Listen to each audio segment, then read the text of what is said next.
Have you ever wondered, what if demons didn't come from another dimension, but from within ourselves? What if the darkness didn't just dwell in haunted houses, but inside computer screens, where the only thing keeping you sane at 3 a.m. is the glow of blue light? This isn't your typical ghost story. This is a confession. A final log from someone who once thought he was a god on the internet, only to realize he had summoned something far worse than himself. Before we begin, I must warn you, this story contains extreme elements, violence, psychological manipulation, and a level of despair that leads straight to death. If you're faint of heart, turn this video off now. But if you're still here, hold on to your sanity, because after this story, you won't be the same again.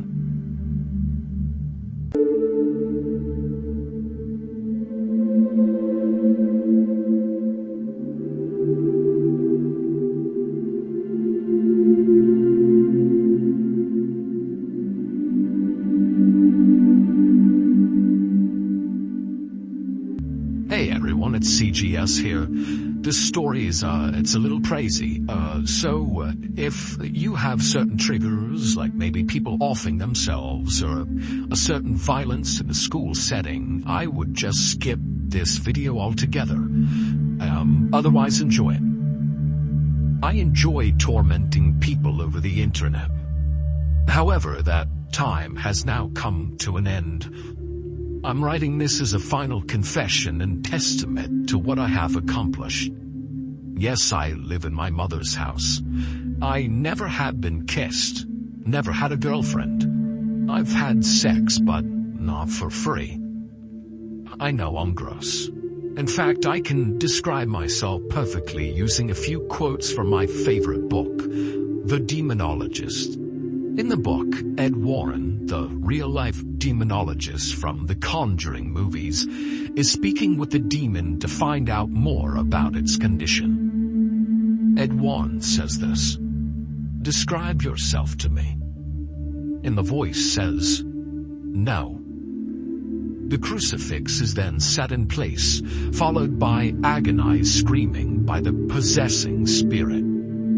"Describe yourself to me." I must in truth tell you what I look like. I'm wicked and ugly looking. I'm inhuman. I am vindictive. I have a horrible face. I have much gross hair on my body. My eyes are deep sunk. I am black all over.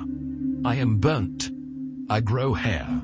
My nails are long. My toes are clawed. I have a tail. I use a spear. What else do you want to know? What do you call yourself? I am Rhysolobius. I am Rhysolobius. The Demonologist, The Extraordinary Career of Ed and Lorraine Warren by Gerald Daniel Brittle. iUniverse Press 2002. That's where I took my name, Rhysolobius. It's difficult to spell and possibly not real. The perfect name for an internet troll. Besides, any time it's spoken aloud, it technically credits a demon, which brings me joy. Knowing any Christians that I taunt will have to repeat it. Granted, I don't have a tail, and the layer of filth coating my body is more oily gray than black. But most of that description is apt. I have a spear I practice with in my room. I know my condition is bad. I know it isn't healthy. Sitting in front of the computer eating only what the gas station at the end of the block carries. And I know I'm not normal. I live in a small trailer park where my mother and I had lived our entire lives. I didn't have a father, which is good as it allowed me to be the man of my own kingdom. My mom and I were doing fine. She worked full-time at the local supermarket, and I spent my days doing work via work-from-home jobs. With our combined menial incomes, we can afford a nice plot away from most of the other trailers and mobile homes. I'd lived through childhood and adolescence trying to remain hidden. Obviously, no one can stay hidden. I was bullied and aggressed by countless peers growing up. I had little to no real friendships, and every girl I ever encountered was repulsed by me. I was indeed born an outcast. But I accepted this fate very early on and allowed myself to adapt. I would make these people pay. Somehow. And I think that's where my fascinations with demons started. My mom was an old-time conservative Bible thumper, and as such, I went to church every Sunday until I turned 18. On my 18th, she told me to do what I wanted. However, it wasn't all bad. I enjoy learning about demons and the devil and hell. It was cool and scary, and I felt like a common spirit with them. If you live every day already defeated, your only joy is bringing others down with you. My first thought was obvious, to shoot up the place. However, I soon realized that, while effective, bullets only kill. Suffering from a gun is very singular. I wanted the bullets to fly, mind you, but not from my hand. As I aged, I grew to understand the internet. As I grew, so did it. And by the time I was 20, it was a central part of everyday life, and social media was booming. This is where I first discovered my talents. I created a profile for myself with very lackluster results. I had no friends, and within a week, I deleted it. However, while I failed at social media, I visited forums and realized that anonymity could be utilized in mainstream social media for my own purposes. Started with catfishing, before this was even a term. I created fake profiles with handsome men and women by stealing pictures from non-private profiles. It was almost too easy. I would add the former students from my high school with no trouble.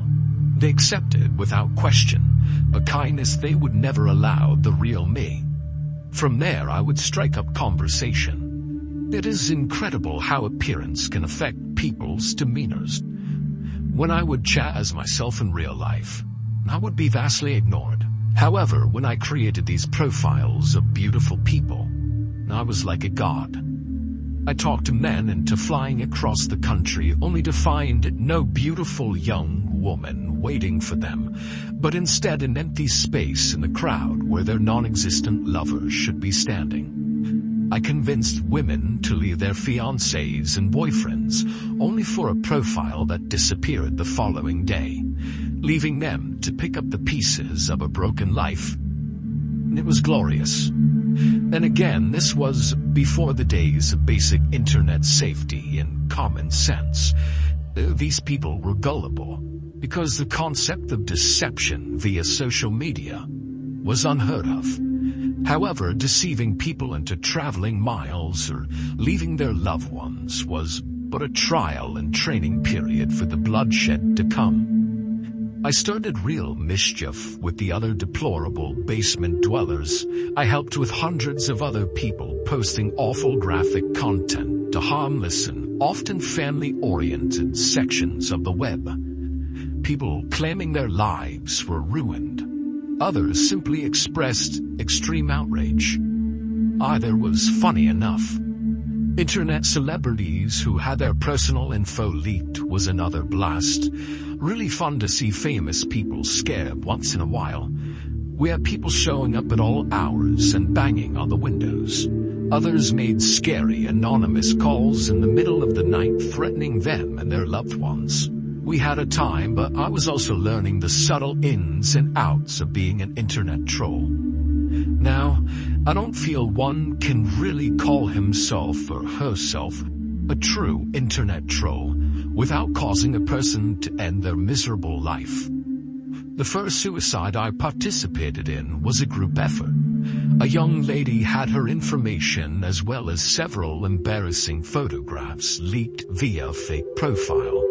From there, it was unbelievably simple. Just send the image to her friends and family in school. Now, it may sound cliché to say, but it was all too easy. She was at her house after school around 3:30 when it happened. Once it reached the entire school, her parents were included. They immediately rushed home from work, but despite their best efforts, they were too late.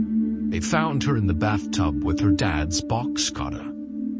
And that was the first time I felt true power, causing someone to jump off the metaphorical cliff. It was a rush that is like no other. I had snuffed out a life from hundreds of miles away. Now, teenage girls were common and easy, but I wanted a real challenge. Someone who was older and wiser. I wanted to suicide someone who would be a real tragedy. I chose a kind old widower in my mother's Bible study group. I found his humble social media page that I assume his kids set up for him, and began to learn about him. Again, from there it was all too easy. I began sending him emails with threats made out to his family if he didn't comply. I sent horrid images and links and videos. I called his home at all hours. I found his email and his family's emails. He only caused me a challenge when he deleted his internet presence after begging me to stop and rebuking me using the Bible. In the end, it was when I began mailing edited pictures of his children and grandchildren. I already told you, I'm not a good person. I am Resiliobius. And in that moment, I was also victorious. He hung himself with a note about the evils of people that he could not comprehend, how he couldn't take this world any longer. I know this because of my distraught mother and her grieving phone calls to the fellow mourning members of her study group. I laughed, and I laughed, and I laughed for days. But this was not the pinnacle of my torments. No, not by a long shot. One of the crowning achievements I claim is influencing a school shooting. This one took a little effort, but the payload was, bar none, the most satisfying. Picking the perfect candidate always comes down to one thing: setting. If they had a bad life, or at least I think they do, they are more susceptible to do badly to others. I found a young man who was already showing signs of serious anger issues and aggression problems. His name was Michael. I created several fake profiles to befriend him and create relationships. I found the website where he posted his secret drawings and his blog about hating the world. It was much like watering a plant. It took tender loving care and lots of time. But the day finally did come. I had used fake profiles to complement his writing and drawing, and that he should just shoot all of the stuck-up pigs. His words. Over time, he began to listen. The day came and he sent a few of the profiles a link to his long, ranting goodbye post on his blog. I skimmed it with my smile widening. I had done it. That day, 7 teenagers met with his wrath. Then, after the cops had the place surrounded, he took himself out. I'm not really sure how he pulled it off. He was in a pretty strict section of the country, but he found a way. He was an eager little beaver. I streamed his local news channel the entire time. I had a bottle of Chardonnay to celebrate. I had truly done it. I had truly become the devil on the shoulder. However, the bullet-ridden corpses of a few teenagers weren't quite my pinnacle achievement. No, I take pride in a hack I once pulled off on a popular Bible application. The application was widely used on phones, and it had a website version as well. In it, I changed several verses slightly. Some I changed grossly, but most I just shifted around to mean and sometimes a little different. Why does this matter? Well, for centuries until the movable type printing press, the Bible was copied by hand via scribe. They would slowly and painstakingly copy page after page as scripture, and if they made a mistake, they would shred that page and start anew. I was utterly assuring its undoing. What's better was all the subtle places I snuck my username. Resiliobius. This resulting in a panic once it had been uncovered.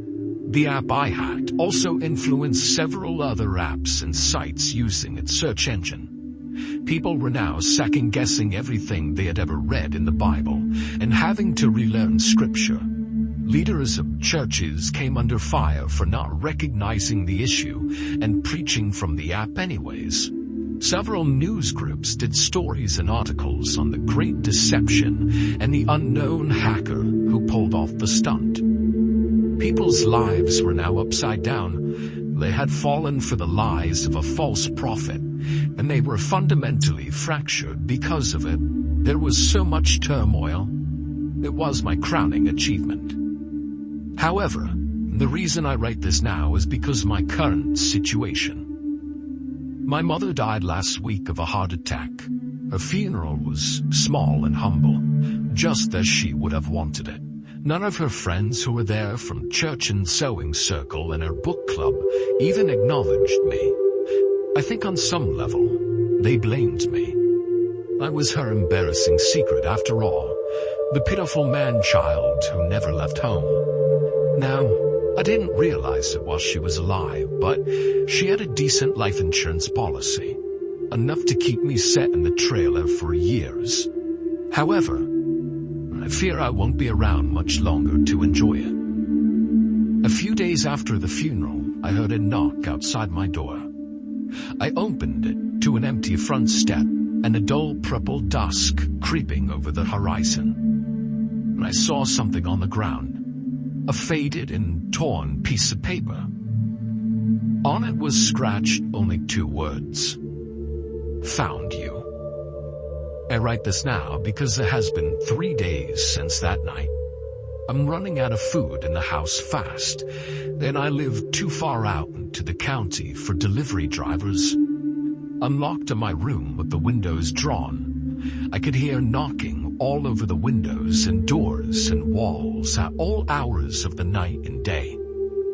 I dare not even leave my seat anymore. I fear for my life. Apparently my mom did more than I gave her credit for. Apparently she was like a ward for evil coming at me.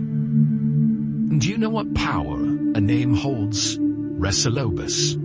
Do you know what invoking something entails? Resilobus.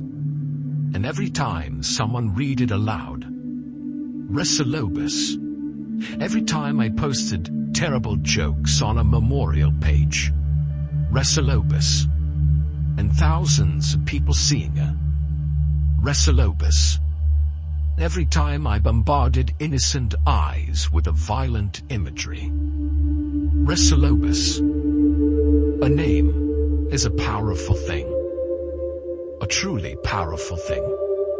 Christians and spiritualists believe I have wrought the evil upon myself by first calling upon the name. Chaos magicians would say that many people speaking the being's name brought that being into existence through combined psychic energy. Neither one of these options were preferable. I can hear it stalking around outside. My doors and windows are covered and tightly sealed shut and locked. I have lines of salt along the bottom of the windowsills and doorways, but don't know how long it will all hold. It longs to get in. It wants to kill the imposter. And I've seen it a few times. The first was the second time I heard a knock on the door. I looked out the crack in my blinds into the pitch black of my front yard. The lights from inside my house cast its silhouette in the front of the door. And this was how I knew it wasn't human. The arms were too long, the spine was impossibly hunched and broken. But even still, it towered taller than most men. Its head was misshapen and gnarled, and its grin was obvious, even in the dark. It has spoken to me before too. It beckons me to open the door. It whispers into my window as I type these words. Come out.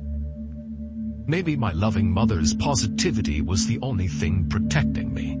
Her desire to protect her only offspring was the only thing actually protecting the offspring. And now I sit, completely alone, waiting for this being to finally decide to enter. I know it could come in at any time. I already invited it in when I first invoked its name. Resilobus. It just wants to toy with me. It stands outside now, wearing me down first with hunger. Then it will continue with taunting me with its horrid, gasping voice.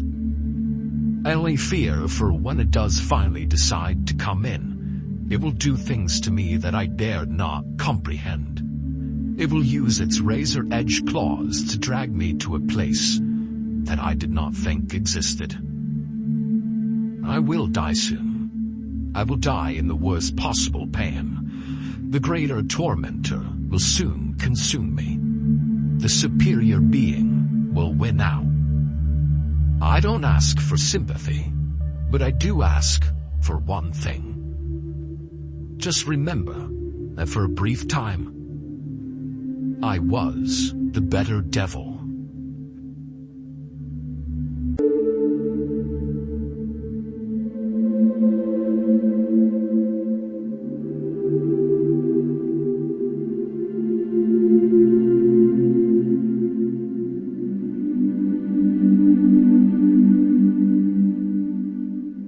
Now you know the truth. Not all monsters hide in the dark.